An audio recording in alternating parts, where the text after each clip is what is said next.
Bon, ça fait un peu prétentieux de dire ça, mais 6 prospects sur 10, on refuse de bosser avec eux. Et je vais t'expliquer honnêtement pourquoi. Quand un prospect nous contacte, on lui envoie pas juste un devis comme ça. On fait un premier rendez-vous et on pose toutes sortes de questions sur son marché, sur son service, sur ses commerciaux, son CRM, son traitement de lead, sur les campagnes actuelles, c'est quoi les problématiques qu'ils rencontrent. Et très souvent, on refuse de bosser justement avec certains prospects, pas parce qu'ils sont pas intéressants, mais parce qu'ils sont tout simplement pas prêts. Souvent, ce qu'on observe, c'est premièrement, pas de process commercial. Par exemple, il n'y a pas de commerciaux, c'est le patron lui-même qui contacte les leads, ils ont pas de CRM, ils viennent de commencer dans leur activité, donc au niveau de, on va dire, du script commercial, il n'est pas complètement abouti. Donc là, c'est le premier point. Tu peux gérer la meilleure campagne du monde. Si derrière les leads sont maltraités, ça marchera jamais. Ensuite, souvent, ces prospects qu'on refuse ont un budget média qui est pour l'instant trop faible. Pour se lancer sur Google, Meta et TikTok, ça coûte cher. Ça coûte pas seulement cher de frais d'agence, ça coûte cher de budget média. Et si tu as un petit budget, tu vas pas réussir à engendrer suffisamment de conversions pour alimenter l'algorithme et du coup réussir à faire des ventes et des ventes. Troisième chose, ce qu'on observe, ce sont des prospects qui ont des attentes qui sont irréalistes. Des prospects qui viennent vers nous et qui nous disent voilà, moi, dès les 2 premières semaines, il faut que je fasse déjà 3 ventes. On sait tout de suite que ça va poser problème parce qu'ils n'ont pas de compte Google Ads qui a déjà dépensé de l'argent, qui est vierge de toute donnée, donc c'est mal parti. Meta ou TikTok, pareil. Et ils se sont pas heurtés à la problématique que nous, on va avoir quand on va lancer leur campagne, c'est-à-dire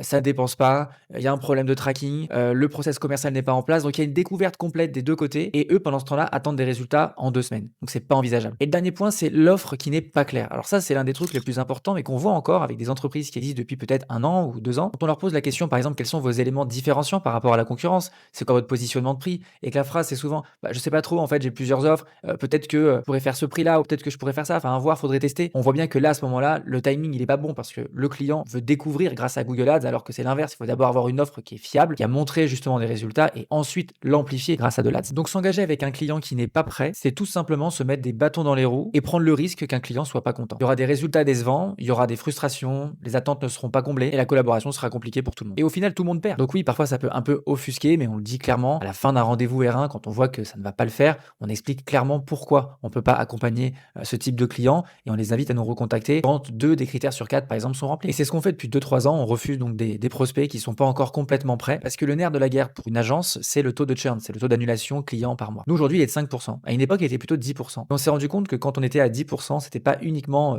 parce qu'on a fait des erreurs sur les comptes, etc., ce qui peut arriver effectivement, mais c'était aussi parce que les prospects, les clients n'étaient pas vraiment prêts et on arrivait au mauvais timing.